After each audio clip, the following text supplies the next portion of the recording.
What's good, everybody? Back here with another video on my channel, Jake Snipes. This video is for Thursday, so game 3 against, or Friday, game 3 for Thunder and Spurs. So I want to go ahead and, I'm sorry, but I had to delete the last video, the video I made for today's game. Audio got messed up and my Streamlabs, I didn't recognize it in my Streamlabs. Sorry about that. It was brought to my attention that there was two things going on at once and it was a mess. So I deleted it and wasn't enough time to remake it. It was an hour before tip off or something like that. But it won't happen again. But thank you for being patient with me. As far as the picks for the Cavaliers and Knicks game, we went 1-3. Man, Sam Merrill, we had him for 1.5 over 1.5 3-point makes, and the dude shoots over 7. I don't know. He shot 1 for 8 in the game. I don't know what we're supposed to do with that. I mean, 7 attempts, you think the guy can knock down 2, especially because he's shooting over 40%. Well, now he's probably not. So that was unfortunate. The volume was there. He just, Madison Square Garden lights were too bright or something. The other pick was 11.5 rebounds and assists for Evan Mobley. He finished with 9, 6 rebounds, 3 assists. He was rebounding well, so 6 is kind of low for him. Didn't see that one coming, so that one didn't hit either. Mikal Bridges had an awesome game. 19 points, 3 rebounds, 3 assists. That over hit. So that was an easy one. He cleared the line on the points alone. I forgot what the line was before I say that. Karl Anthony Towns, 1 assist. I mean, we got 4.5 assists line, and it was 100% hit rate. I did not see 1 assist coming. So that's unfortunate. He did do well on points and rebound. He took a lot more shots than he normally does. I think he's averaging like under 10 attempts a game. So it looked like today he was looking for a shot more. But yeah, 1 assist, that's not going to cut it. Jaylen Brown was the one doing the addition with 14 assists. So a lot of outliers there. A lot of, the data was there. It just wasn't our game. But I mean, that's the business that we're in. If this stuff was easy, everybody would be filthy rich off this. But you know how it goes. There's sometimes one of those games. But we're going to bounce back in game 3 against Thunder and Spurs. Back in San Antonio, Thunder goes on the road. So let's go ahead and get right into those picks. The first one I'm taking is Cason Wallace over 1.5 3-point makes.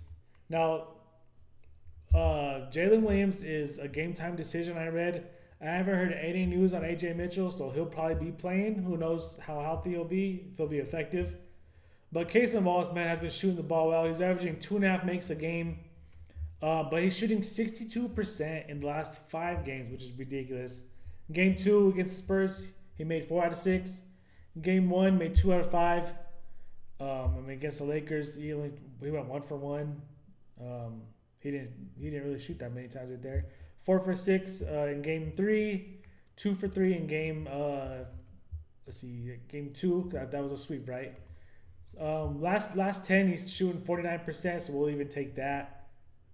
But yeah, if Jalen Williams isn't ready to go, someone's gonna take over some of those minutes. I mean, and he's hitting this line even when Jalen Williams wasn't in the lineup. This line just seems too low, and I especially love these odds. Look at these positive odds: plus 115, 110, 110, 108, 100. You'll take that for a guy that's shooting 62% from the field or from the 3-point, especially when he's getting 5+ attempts in the first 2 games of the series.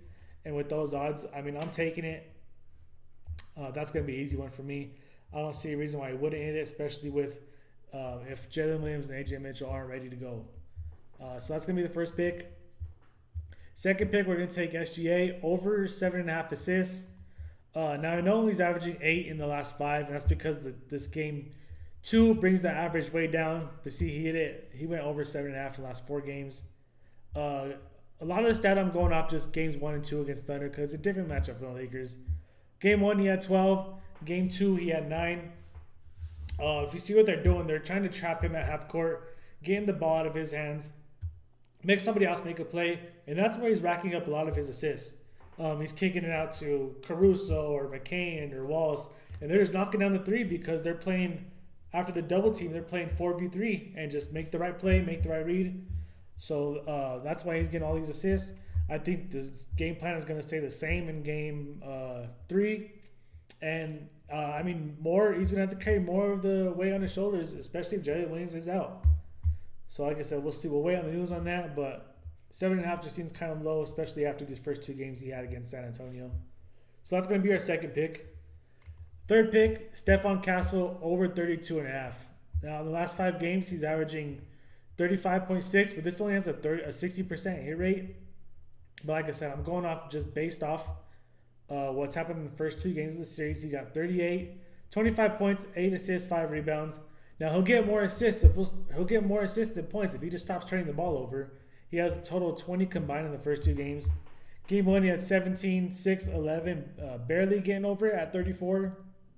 I'm not sure what the line was for these 2 games, but I like it at 32, especially if Dylan Harper doesn't play. That's going to be just more playing time and opportunities for Stephon Castle.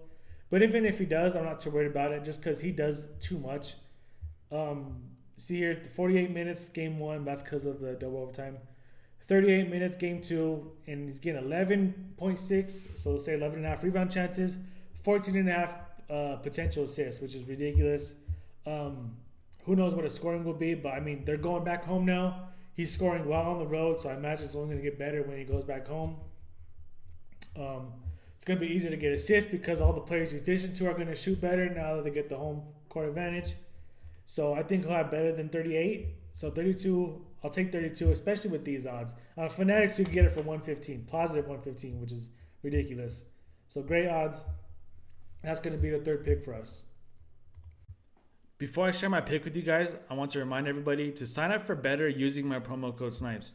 Using my promo code will give you 2 no-sweat entries up to $200 in bonus cash. So up to $100 per entry will give you 2 free swings at it. Either you win or you get all your money back. You don't lose in this situation. Take advantage of the offer. There's a bunch of free picks in there. There's profit boosts. There's multipliers. A lot going on in the Better app. I'll have the link down below in the description. Sign up for Better using my promo code SNIPES, and good luck. Now with that last pick, we're going to take Victor Wembanyama over 17.5 rebounds and assists. Now, I know he's only averaging 17 the last 5 games, but I'm using, like I said, only the data from games 1 and 2. In game 1, he had 24. In game 2, he almost cleared the line alone off his rebounds.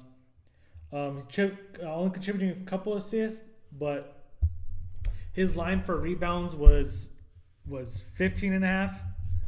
And I like the rebounds and assists at 17.5 if he's going to be averaging 4.5 assists a game. So just for that little extra juice.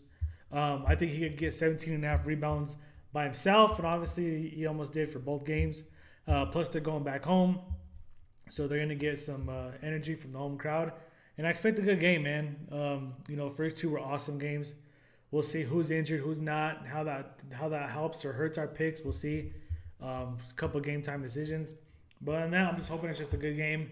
It's Friday, man. The weekend's here. Let's all relax, watch some good basketball, man, and eat some good food, spend time with our loved ones, man. And I'll see you guys in the next video. Peace.